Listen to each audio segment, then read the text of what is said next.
François Bayrou, le Premier ministre, était donc l'invité ce matin de BFM TV et d'RMC. Il répondait aux questions d'Apolline de Malherbe. Le chef du gouvernement a donné ses objectifs et son calendrier. Rien de neuf sous le soleil, mais les Français sont prévenus. Ils devront tous faire des efforts. Au début du mois de juillet, avant le 14 juillet, le gouvernement proposera aux Français de manière transparente. C'est sans précédent. D'habitude, les budgets, ça se fait au mois de septembre, au début octobre.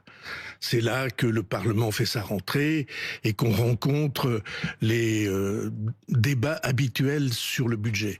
Nous avons décidé de prendre de l'avance sur ce calendrier pour que tout le pays réfléchisse à la situation dans laquelle on se trouve. On ne peut pas en rester là. Je ne sais pas si tout le monde entend ce que je dis. Il serait irresponsable, il serait scandaleux et il serait une traîtrise de l'intérêt du pays qu'on en reste à la situation actuelle. François Bayrou sur BFM TV RMC ce matin avec Apolline de Malherbe. Antoine Armand, bonsoir. Ancien ministre de l'économie. Un effort des Français, ça sent les impôts, non ? Oui, quand on utilise cette expression, en général, c'est mauvais signe. Voilà. Moi, je suis élu à Annecy. Quand sur le marché d'Annecy, les gens entendent qu'il faut tous faire un effort, ils ont quand même le sentiment que c'est pas eux majoritairement qui ont créé la dette du pays, qui ont créé notre incapacité à tenir la masse salariale du pays et qui ont créé les dépenses sociales sans précédent qui explosent. Oui, ils en sont bénéficiaires. Oui, les taxis qui manifestent aujourd'hui sont rémunérés par la sécurité sociale et ça permet, quand vous avez une consultation, quand vous avez un soin, de vous rendre à l'hôpital parfois gratuitement ou pour très peu d'argent payé pour la sécurité. Donc, faire des économies, ça touche tout le monde. Maintenant, si la première chose qu'on met sur la table, c'est un impôt sur la consommation ou un impôt sur les Français qui travaillent. Vous voulez parler de la TVA sociale ? Dans le pays qui taxe le plus au monde, j'ai tendance à dire qu'on n'est pas absolument sur la bonne route. C'est-à-dire que vous auriez aimé que le Premier ministre commence par dire, voilà, nous, on va faire telle économie dans tel secteur, et puis ensuite on verra si les Français doivent aussi participer à cet effort. Ce que j'apprécie, c'est que François Bayrou a posé les termes comme Premier ministre. Ce serait une traîtrise de ne pas baisser les dépenses publiques et de ne pas réduire le déficit. Il a annoncé Vous êtes d'accord sur l'objectif, mais pas forcément sur la méthode. Plusieurs semaines, 40 milliards d'économies. Il reste plus qu'à passer aux travaux pratiques, comme on disait en cours de physique. Donc, je suis malheureusement bien placé pour vous dire que c'est difficile de faire des économies en France. Et il reste très évasif sur ces 40 milliards comme tout, pardon, je vous fais part de ma modeste expérience, vous restez évasif le plus longtemps possible, parce que dès que vous mettez un exemple d'économie sur la table, vous avez forcément des bénéficiaires, des gens qui sont concernés et qui se disent c'est pas juste. C'est pour ça que depuis des années on fait pas d'économie. C'est pour ça qu'on fait pas d'économie. Sauf que là, et le rapport de la Cour des comptes l'a encore rappelé, c'est pas seulement le fait que notre déficit dérape, c'est pas seulement qu'on a de la dette, c'est qu'on est arrivé à un tel niveau que certains organismes de sécurité sociale pourraient ne même plus réussir à emprunter pour financer notre déficit. Si ça nous alerte pas. Donc l'heure est grave. Si ça, bien sûr, l'heure est grave. Sur BFM TV et RMC. Bonjour Mathilde Panot. Bonjour. Merci d'être mon invité ce matin. Vous présidez le groupe La France Insoumise à l'Assemblée nationale. Et j'ai beaucoup de questions à vous poser au lendemain de ces annonces de François Bayrou hier, qui était à cette même place, celle où vous vous trouvez ce matin. Le Premier ministre qui annonce un effort budgétaire pour tous, pour résorber la dette. Il faut trouver 40 milliards d'euros cette année. Tous les Français seront mis à contribution. Quand le Premier ministre dit qu'il y aura un effort juste demandé à tous les Français, qu'est-ce que vous entendez ? Qu'y compris les plus riches seront mis à contribution ou qu'au contraire, c'est les pauvres qui vont payer une fois de plus ?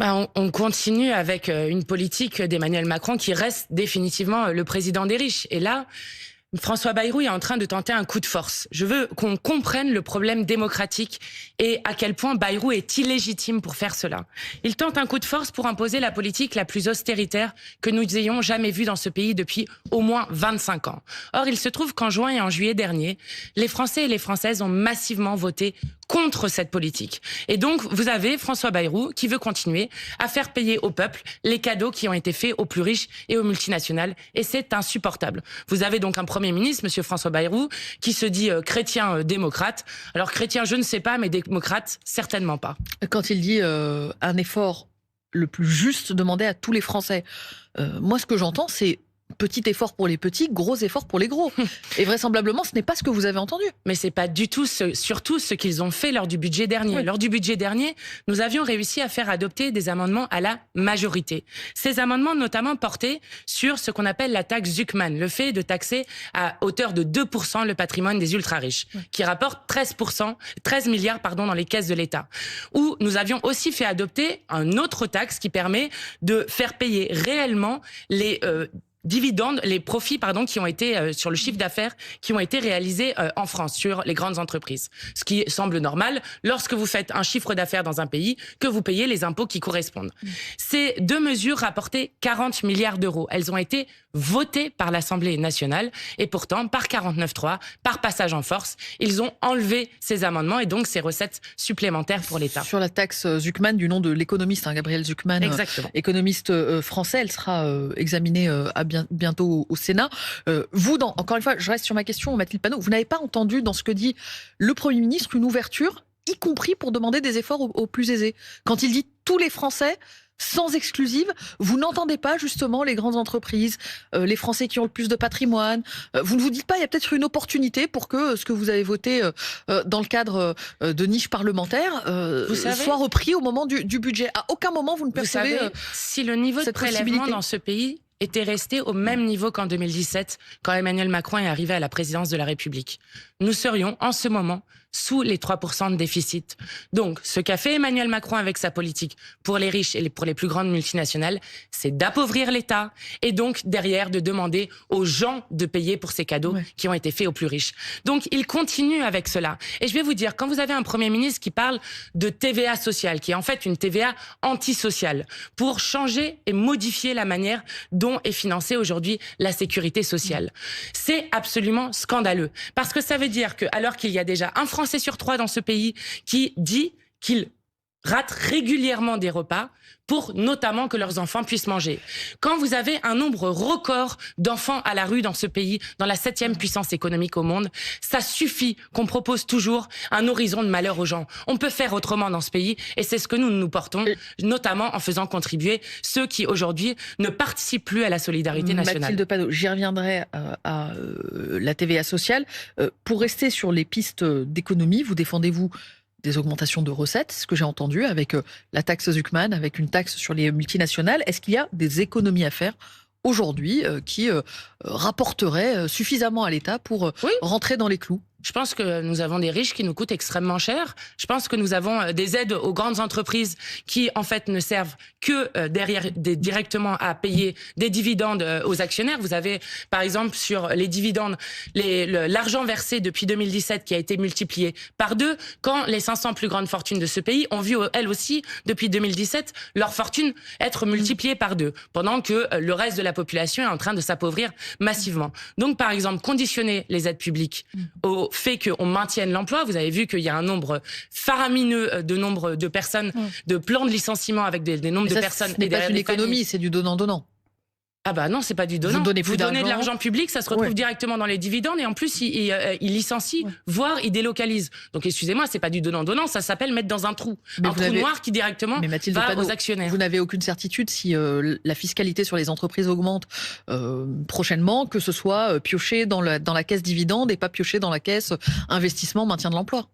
Oui, enfin là, ce que j'ai comme certitude, c'est qu'aujourd'hui, nous donnons des milliards et des milliards chaque année aux grandes entreprises et que derrière, elles licencient. Et que nous avons un État qui abandonne absolument tous les secteurs stratégiques. Ils ont abandonné Vancorex, qui était pourtant indispensable sur la question de la dissuasion nucléaire. Ils sont en train d'abandonner ArcelorMittal alors qu'il devrait être nationalisé et sur un certain nombre de sujets. Et à la fin, on se retrouve comme pendant la période du Covid, où vous avez la France qui est en train de se battre sur un tarmac à la sortie d'un avion pour juste pouvoir accéder à des masques. Vous vous rendez compte de ce qui est en train de se passer ? Ils sont en train de tuer la souveraineté industrielle du pays. Donc encore une fois, Les mêmes politiques reproduisent toujours les mêmes échecs. Et je vais vous dire, jeudi, demain, on va célébrer les 20 ans de la victoire du non au référendum de 2005. Et le non a gagné notamment contre des politiques néolibérales, contre la destruction des services publics, avec un vote des Français et des Françaises qui a ensuite été bafoué, avec Nicolas Sarkozy et François Hollande qui, main dans la main, ont remis les dispositions dans le traité de Lisbonne et donc qui ont piétiné le vote des Français. La démocratie française est malade depuis 2005. Donc maintenant, ça suffit. La démocratie, c'est le pouvoir au peuple. Et en juin et en juillet dernier, ils ont battu la politique macroniste. Je reviens sur les pistes d'économie. Vous dites, c'est dans les aides aux entreprises, c'est ce que je comprends dans les niches fiscales dont peuvent bénéficier les plus aisés. Il n'y a pas d'économie à faire sur le train de vie de l'État, il n'y a pas d'économie à faire ailleurs, sur un certain nombre de dépenses sociales notamment. Mais en fait, il faut repartir d'une économie des besoins. Nous, ce que nous proposons, c'est une planification pour répondre aux besoins des gens. Je vais vous dire, ce qu'on est en train de proposer sur la santé, par exemple, faire baisser les dépenses, ne va pas permettre de faire disparaître ni les maladies, ni les besoins des gens de se soigner. Le président du Sénat propose de geler les dépenses, toutes les dépenses au niveau de l'an dernier, ce qui revient y compris sur les comptes sociaux à ne pas augmenter un certain nombre de prestations. Il y a déjà des millions de personnes qui n'arrivent plus à se soigner. Enfin, maintenant, il faut arrêter de délirer. Laurent Baumel, c'est un discours de vérité. Bonsoir, vous êtes député socialiste et apparenté. Au risque de vous surprendre, je suis d'accord avec vous sur un point, c'est qu'effectivement, dès qu'on met une économie sur la table, il y a une levée de bouclier parce que, comme vous l'avez dit, ces économies sont des dépenses sociales qui participent de notre modèle social. Donc il y a des catégories de Français qui se sentent bénéficiaires de cette dépense publique et qui, du coup, se mobilisent par peur qu'elle disparaisse. Mais du coup, ça réinterroge en fait la question. C'est que le point aveugle dans le discours de François Bayrou, et c'était le cas dans le gouvernement dans lequel vous avez été ministre de l'économie, c'est que on ne met jamais en cause le sujet central, qui est que depuis une dizaine d'années, il y a eu des baisses extrêmement importantes de recettes fiscales. Et que ces pour les plus aisés, ces baisses de recettes fiscales, elles sont dues à des politiques de défiscalisation des plus riches et des plus aisés. Donc je ne dis pas qu'il faut tout rétablir. Mais comment Mais ne jamais se poser cette question-là dans l'approche budgétaire, Donc il faut augmenter les impôts de certains. Ben oui, alors je préférerais, moi je suis d'accord pour qu'il y ait une part d'augmentation de recettes. Dans le pays où les prélèvements obligatoires je suis d'accord atteignent un record. Je suis d'accord et on est d'accord pour dire qu'il y a une question de déficit, on ne le nie pas. Deux, on considère qu'il y a un volet recettes non négligeable à activer pour résoudre ce problème. Et vous ne parlez jamais du volet dépenses. Mais je parle, non, d'autres ne font que ça. Donc, oui, mais vous ne le faites jamais. Encore faut-il expliciter les dépenses. Si c'est les déremboursements de médicaments, c'est non. Donc on ne touche pas aux dépenses. Je ne dis pas qu'on ne touche pas aux dépenses. Je sais pas, par exemple, vous pourriez nous donner un exemple de dépenses que le Parti socialiste est prêt à baisser. Parce qu'il se trouve qu'entre les deux budgets, vous avez demandé à ce qu'il y ait 12 milliards de dépenses supplémentaires qui soient faits. Ça a été le prix de la censure que les Français ont payé. Peut-être juste un exemple de dépenses publiques qui touche forcément nos concitoyens, parce que c'est de la dépense publique, que le Parti socialiste serait prêt à endosser. Juste un.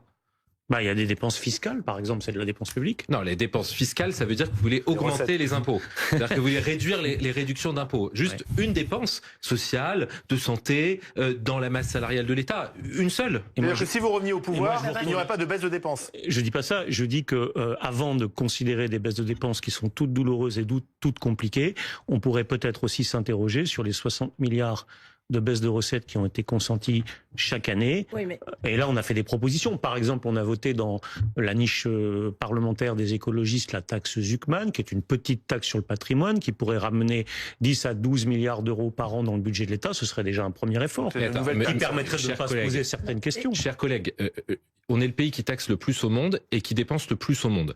Soit vous considérez qu'il n'y a aucun problème sur la dépense publique et on n'appartient pas à la même planète, soit vous êtes d'accord avec moi pour dire qu'il faut faire des économies et vous êtes capable, comme parti de gouvernement, d'en nommer au moins une. Est-ce que finalement vous avez privilégié les classes les plus aisées de ce pays? J'y reviendrai dans un instant. Mais je suis quand même impressionné par le fait que même pas une économie, un exemple d'économie ne peut être donné ce soir. Je suis en retour impressionné par votre incapacité durable à accepter de remettre en cause la moindre baisse fiscale consentie depuis 10 ans par le président Macron. Monsieur, c'est un tabou absolu. C'est un tabou absolu dans nous votre sommes le réflexion. pays qui taxe le plus au monde. D'accord. Si la solution venait des impôts, est-ce que vous croyez vraiment qu'on serait le pays quasiment le plus endetté de l'Union européenne? Franchement, ça vous traverse pas l'esprit que peut-être qu'on dépense trop? C'est que les 4 000 contribuables qui ont un patrimoine supérieur à 100 millions d'euros peuvent mais payer 2%. vous prenez les dépenses publiques, pardonnez-moi, mais vous prenez les dépenses publiques, elles ont augmenté de 63 milliards en 2024.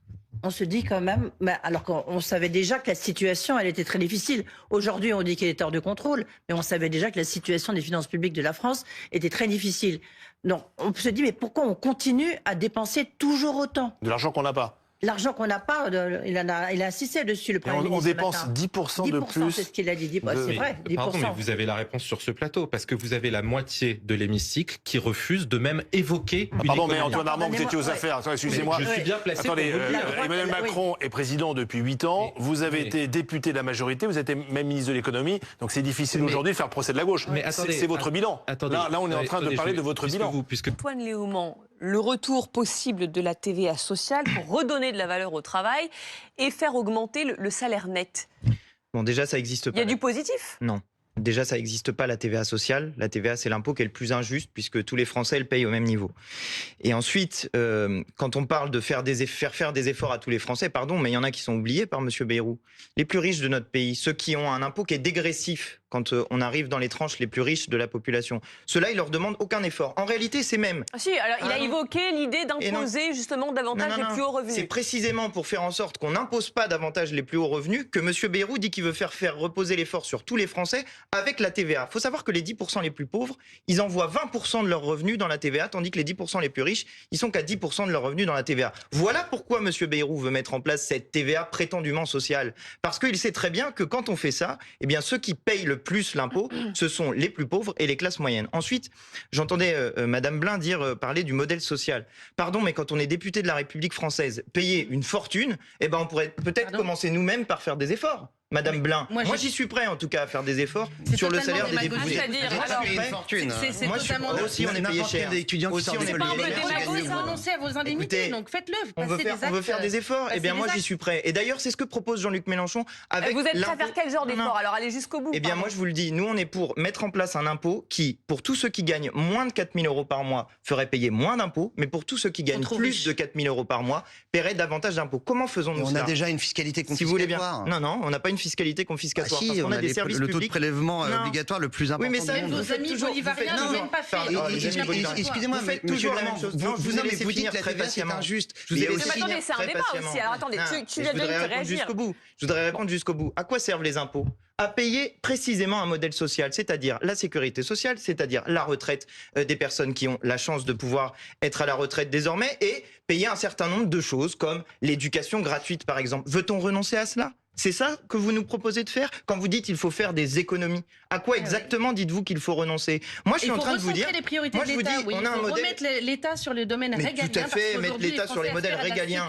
Et donc la santé, on fait comment? C'est de la même manière. Donc il faut faire des économies sur la santé. Il faut faire des économies sur la santé. Comme vous voulez le faire. Il faut faire des économies sur la santé. Attendez, on n'entend plus rien là, vous parlez en même temps. Moi, je vous donne un modèle d'impôt qui est celui que nous proposons avec la France Insoumise. Au-delà de 4 000 euros, on paye davantage. Comment mettons-nous cela en place? Nous disons que tout le monde doit payer l'impôt sur le revenu, y compris ceux qui, à l'heure actuelle, ne paient pas l'impôt sur le revenu. Par contre, ce que nous disons, c'est qu'il faut rendre... Vous remercier. Oui, c'est qu'il faut rendre... Vous allez voir comment les Français vont nous remercier. Il faut rendre la CSG progressive. Parce que la CSG aussi est un impôt qui est injuste, qui pèse davantage sur les plus pauvres, tandis que les plus riches, eh bien, en payent moins, puisque c'est un impôt qui est au même niveau pour tout le monde. Il faut rendre de nouveau l'impôt progressif dans notre pays. Et c'est ce à quoi tout le monde s'oppose, en tout cas quand on entend sur les plateaux télé, parce qu'il y a beaucoup de gens qui ont des intérêts à y perdre précisément.